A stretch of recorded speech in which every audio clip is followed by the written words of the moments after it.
third planet from the sun. For uncounted thousands of years, men looked to the sky and wondered if they were alone. Finally, there were machines that could travel into space.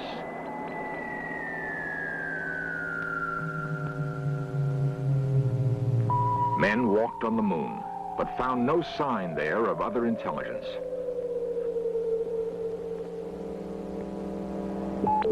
But there are 8 other planets moving around the same sun that kindled life on Earth. Could it have happened only on our planet? A spark that could evolve into intelligence? The winter of 1976 would see another great step in search of life on other worlds.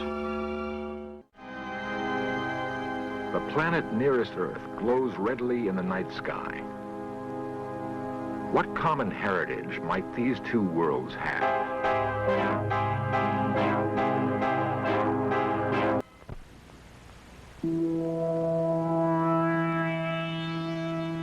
The first sunrise for mankind occurred more than 3 million years ago. Long, long before there were men, the sun was an insignificant cluster of dust and gas.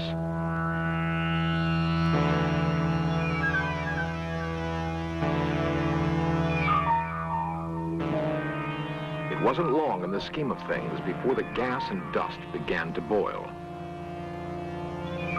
Mass becoming energy, energy becoming mass.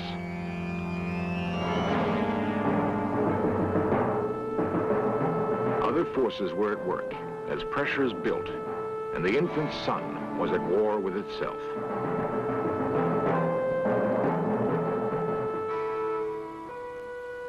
Nuclear fusion, the same force at work in the hydrogen bomb, created the sun and has fueled it through the millennium.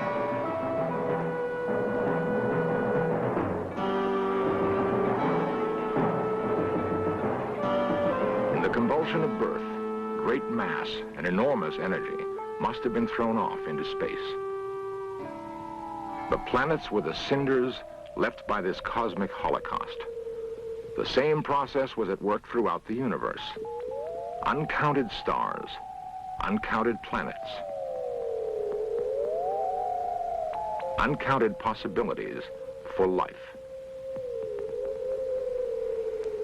Probes have been sent into space, and new mathematics invented to help understand the dynamics of the universe.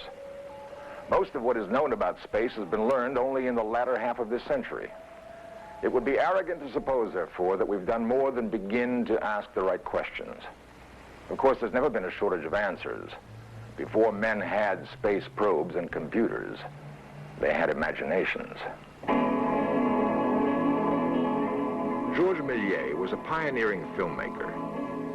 In the first quarter of the century that would see men actually walk on the moon, he created a vision of what that event might be like.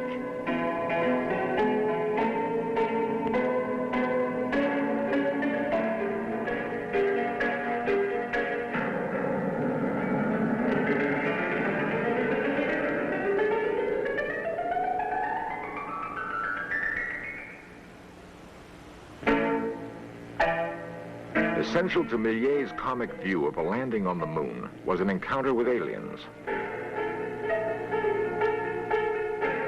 Such encounters have been dreamed of with mingled fear and hope for a long time.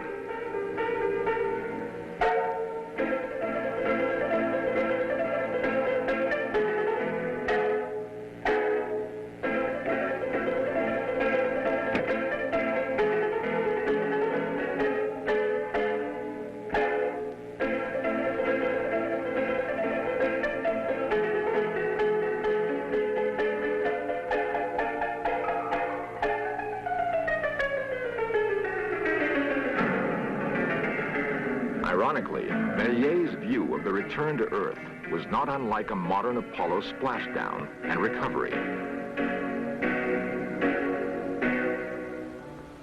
Percival Lowell was one of many who contemplated the possibilities of life on other worlds. He was not a filmmaker, but a man of science. Lowell's passion was something he saw on the face of Mars. Lowell came to Flagstaff, Arizona in 1894 to build an observatory. He hoped that the clear desert air would afford him a better look at Mars than any astronomer before him had been able to achieve. The 24-inch refracting telescope Lowell installed on the site was the most advanced of the day. When all was ready, Lowell trained his eye on Mars. The conclusions he reached about what he saw made him one of the most controversial scientists of the age. Arizona newspaperman George Hoyt has written a definitive biography of Percival Lowell. His research focused on Lowell's fascination with Mars and with the remarkable conclusions he made after long study. Percival Lowell thought that there was intelligent life of some form on Mars. He deduced this logically from the existence of what he thought were canals on Mars, lines that he could see in the telescope that were highly geometrical, and he couldn't explain them in any other way except to assume that some intelligent beings had constructed these lines.